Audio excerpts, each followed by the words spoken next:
ang pinaka-realization ko dito no, is we are only limited by our own limitations. Ibig sabihin, hanggat you don't go out there, hanggat hindi mo i-stretch yung sarili mo, hindi mo makikita kung ano yung kakayanan mo eh.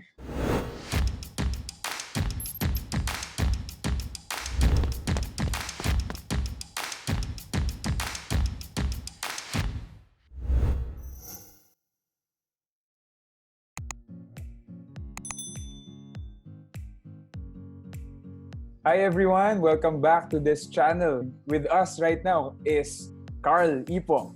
Hey Karl! Alright, hi guys. My name is Karl. I am the owner of Emperor's Kitchen. Exciting tong yung Emperor's Kitchen na to because it was birthed out from this pandemic, itong lockdown. And kikwento sa atin ni Karl yung kanyang story kung paano to na-establish. And Karl, maybe you could share with us the story. Actually, early this year, we are planning to open a resto. Me and my brother, together with my uncle. Tapos, we plan to open it sa Clark. So, naghanap kami ng pwesto. Ikaw rin na mag-chef nun? Hindi naman? Medyo. Ili-lead mo, turuan mo yun. Medyo. Okay. So, nag-plan kami nun. That was January. Tapos going to February na, nakahanap na kami ng area, location. So, kinausap na namin yung tao. Everything was almost okay until nagkaroon ng lockdown.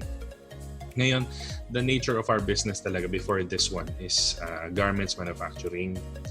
And since nagkaroon ng lockdown, sabi ng government na they will be very strict on that.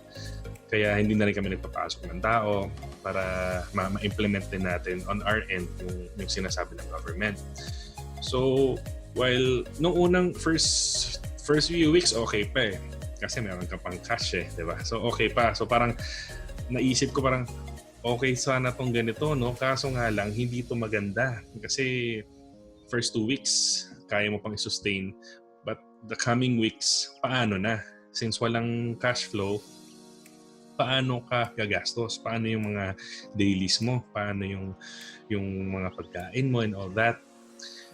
So, inisip ko, sabi ko, paano kaya to? Hindi pwedeng magre-rely lang kami palagi sa credit card kasi magbabalon yun eh. Diba? Magbabalon yun. And sabi ko, hindi ko alam kung paano. So, nung dumadami na yung araw, medyo nag-worry na ako. But what I did was, when I had my quiet time, sabi ko, Lord, saan mo ba ako dadalhin? Kasi basically, itong nangyayari ngayon, hindi kayang i-sustain ng company namin. Eh. Kasi we are on project base. Kung meron kaming project, maganda. So meron kaming cash flow. Pero pag wala, hindi naman kami nagre-retail eh. Kasi production nga kami. Sabi ko, Lord, saan mo akong i-lead? Kasi nahihirapan ako na wala akong ma-provide. So, ako naniniwala talaga ako, no? When God gives us wisdom, you have to be very keen on understanding that wisdom. Kasi kapag wala kang siguro people are asking, paano mo masasabi si God yung nagsabi sa'yo? Well, one thing's for sure, if you have that relationship with Him, alam mo na boses niya yun eh. And alam mo na siya yung nangungusap sa'yo. So when he told me na, di ba magbubukas ka ng resto? Di ba mahilig ka rin magluto? So parang niremind niya sa'yo na... Niremind niya sa akin, oo. Parang sinabi niya na, why not use that? And nung nakuha ko yung message niya, sabi ko, oo nga no, pero paano?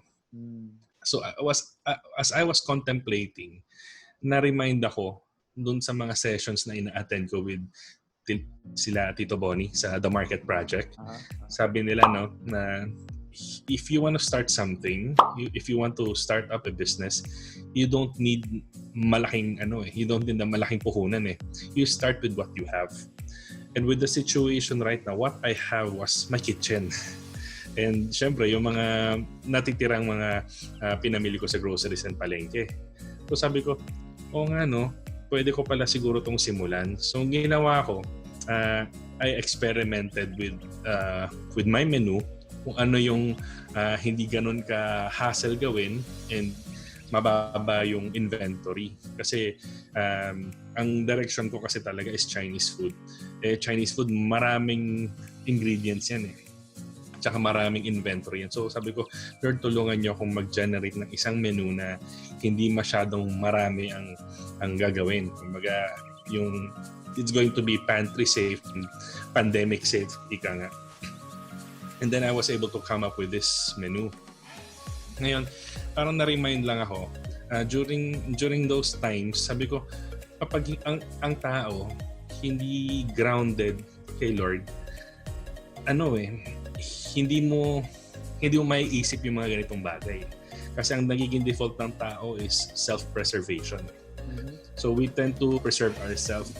Paano yung self-preservation? Parang nagiging paralyzed ka na. Oo, nagiging paralyzed ka na. Parang anong gagawin ko? Parang umaabot na sa punto na parang nagse-self-pity ka na. Hindi mo na alam na meron ka pang pwedeng magawa.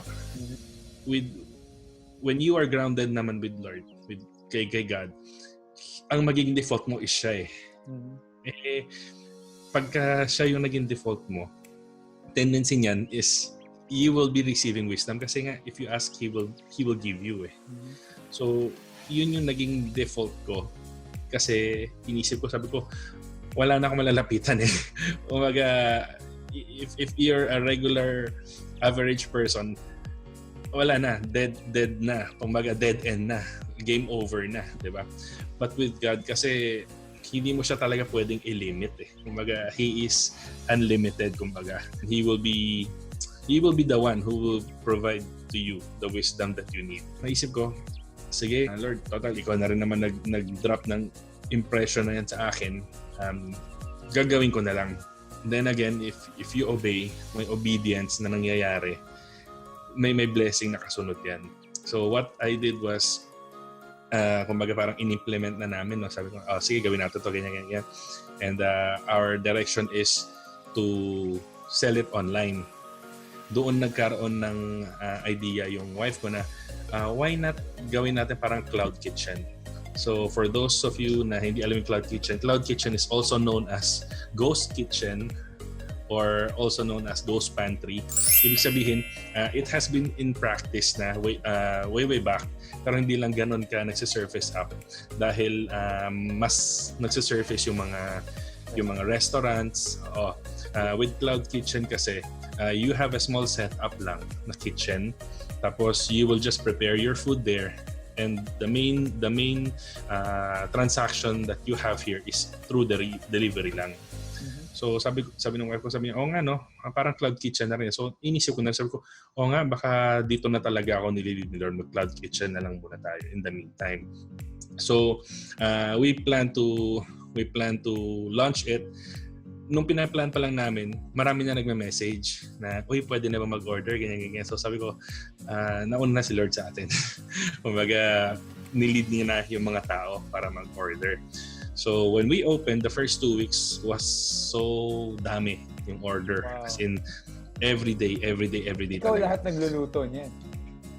Yeah. Tapos minsan nakikita nga ng mom ko tumutulong na rin siya. Okay, and then so, yun, hanggang sa nagkaroon na kami ng sistema talaga. Okay. So yun, we were able to cover yung dailies namin, tsaka yung even yung mga pamalengke namin, minsan doon na rin namin kinukuha eh. So sabi ko nga sa wife ko, alam mo kung naisip lang natin to beforehand, no, nung nag-lockdown, siguro hindi na tayo gumamit ng credit card. Ganun. So yun. So ngayon, yun ang nangyayari. No, umiikot pa lang na umiikot. Yeah. Ayan. So kung may pointers ka bro, ano yung mga natutunan mo dito that would, mga iba na maaring di pa sila nakaka-pivot, di pa sila nakakapag-adjust or nakakapag-adapt? Maybe you could share. Yeah. You know, in every situation kasi, there's always something good in it. Like now, sa pandemic na to, hindi porket nasa pandemic tayo, ibig sabihin wala na. Ibig sabihin end of the road na. Hindi eh. There's always something that you can see na pwede mong pagkakitaan, or there's always something that you can see na pwede mong gawin sa sarili mo na pwede ko palang gawin to. nagagawa ko pala to. Sabi nga nila, no, itong pandemic na to, ang daming skills na na-release eh. 'Di ba? Yung iba na-release, hindi nila alam magaling pala sila mag-bake, hindi nila alam magaling pala sila mag-photography, hindi nila alam na pwede pala sila matuto ng music, guitars, whatever. Yun nga yun eh. You just have to be able to see the good side of it. Hindi ibig sabihin na nasa pandemic ka, mahirap. To be honest, when we started the Emperor's Kitchen, what we have on hand, yung cash on hand was 5,000 pesos. So iniisip ko 5,000 pesos. Saan tayo dadalhin ng 5,000 pesos na to? Diba? Hindi pa natin alam. Yung sinasabi nga ng government na okay, itong araw na to, mag-a-announce na matatanggal na yung lockdown. But then again, pagdating nung day na yun, wala pala, extended pa pala. Diba? So yun eh. So sabi ko, saan kaya tayo dadalhin nito? So what I did with that 5,000 pesos is binili ko siya ng ingredients, ng gulay, ng karne, and all that. And by doing that, nanganak siya ng nanganak. Wow. You just have to trust the Lord in it. Na when he told you to do this, you have to be obedient. Na maging good steward ka dun sa resources na binigay niya sa'yo. If hindi ako nakinig nun, siguro yung 5,000 pesos wala na. Diba? And nag-extend pa. So sabi ko, buti na lang, Lord, sinabihan mo ako. So grabe no, yung maliit na resource na natira, sabi mo nga, 5,000 na lang, tapos lockdown na. Yeah. And with the idea that God gave you, yung in-execute mo, tinry out mo lang, and then hanggang ngayon, 3 months na, no? So nabuhay ka doon at lumaki na lumaki. Yes. Diba? Amazing. Sobrang galing lang talaga, Lord. Kasi imagine yung 5,000, kung tutuusin, kahit i-budget mo, kahit anong budgeting ang gagawin mo, hindi kanya isussustain. So, hindi aabot yun. So, what I did was, I just relied on Him. Sinunod ko lang yung sinabi niya, the wisdom that He has given me, in-execute ko lang. And true enough, He has gone before us. Inayos niya lahat. He paved the way for us. And yan, sunod-sunod. Yeah. Anyway, Karl, ililink natin sa baba yung link ng iyong cloud kitchen. Okay, Emperor's Kitchen. Yeah, Emperor's Kitchen. For all of you who want to try, he's delivering from Granada, Quezon City. Yeah, Granada. No? Quezon City. Ayan. Tama. Para makita nyo rin yung menu. Karl, thank you so much. Pero bago tayo mag-end, bro, I'll just ask you with a few, parang lightning round, para mas makilala ka ng mga tao. What's your favorite all-time movie? Or kahit recent movie? All-time ba yan? Forrest Gump. Forrest Gump. Okay, Forrest Gump. Runner ka rin ba, bro? Alam ko, cyclist ka. Hindi naman, pero what I like about that movie is parang hindi siya na mahihinaan ng loob. If you guys seen the movie, ang dami niyang pinagdaanan sa buhay, pero hindi siya na manghihinaan ng loob. So, yun, very empowering din yung palabas niya. What's your favorite comfort food? Babalik pa rin ako sa toyo with sinangag. Talaga? Wow! Toyo with sinangag, Sige bro, meron ka bang quotation or mantra or motto in life na favorite mo?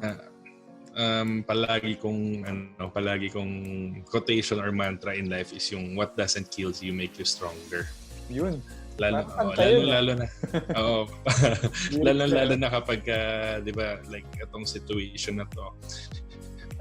Parang hindi ibig sabihin na sa sitwasyon tayo na ganito wala na.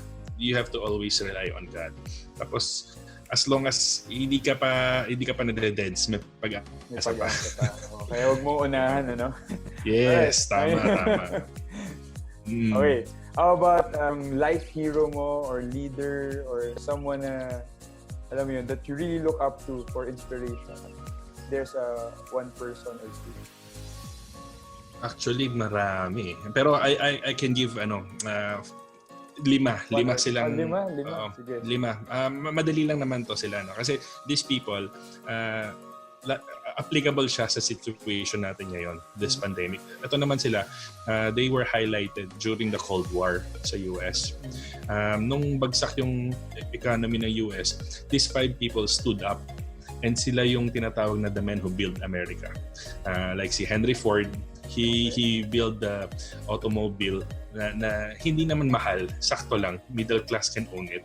Okay. Ngayon, si Ford, yan yung sasakyan niya. Tapos isa naman si Cornelius Vanderbilt, siya naman yung person na nag-push no railroad. Kasi nung Cold War nga, walang transportation. So, nag-isip siya ng parang nagkaroon ng railroad. He built it. So, nagkaroon siya ng pangalan on that area. Then si John D. Rockefeller naman, he's the guy, oil. Alam na natin yan. Controversial yan, oil. Pero doon siya yumaman sa oil talaga. Okay. Then si Andrew Carnegie naman, he's the steel guy. So, since nagkaroon ng war, siya naman, namuhunan siya sa bakal. Kaya nagkaroon ng infrastructure yung US, gano'n. And si JP Morgan naman, since bagsak lahat ng economy, bili siya ng bili ng stocks, which is, this is what my next plan will be. So, bagsak ang economy, bili siya ng bili ng stocks. Nung bumalik na ulit yung economy, he's there on top na. So, these people, parang inspirational siya, lalong-lalo na sa situation natin ngayon. Sige. We'll be checking those those historical people. figures. Yung mga tao yan. Bro, last question. If there's one pandemic life realization or what you are realizing through this situation na dito tayo, ano yun, bro? Ang pinaka-realization ko dito is we are only limited by our own limitations. Ibig sabihin, hanggat you don't go out there, hanggat hindi mo i-stretch yung sarili mo, hindi mo makikita kung ano yung kakayanan mo eh. God gave us the ability to produce wealth. And when you are able to tap into that wisdom that God has given you, believe me, no, na He will just go ahead of you. He will pave the way for you. And si God pa rin talaga in the end eh. Kasi siya yung magli-lead sa'yo eh. Yun nga, kahit na akala natin na game over na, hindi talaga eh. Kasi si Jesus ka na-overcome niya yung death eh. Di ba? So imagine, ano pa ba ang hindi niya kayang i-overcome para sa'yo? He died for us na nga eh, di ba? Right. Yeah. Okay, Karl, sobrang thank you for being with us in this time. Alam ko busy ka, no? So again, guys, you have to try and check out Emperor's Kitchen. Itong business nyo na itong na nag-grow ngayon, okay? Pag natikman nyo to, talagang makita nyo yung the story behind it na talagang it continues to grow. So let's follow the adventure of Karl Ipong to Emperor's Kitchen. Thank you. I hope na makikita pa ulit tayo dito, Karl, sa mga susunod na... Sure, yes. So again, thank you guys for watching. We hope that you gain something. And kung nagustuhan niyo ito, like nyo lang, i-share nyo sa mga potential na mga entrepreneurs na kilala ninyo. And para mas marami pang ma-inspire, mag-subscribe kayo dito. Alright? So God bless you all. See you on the next episode.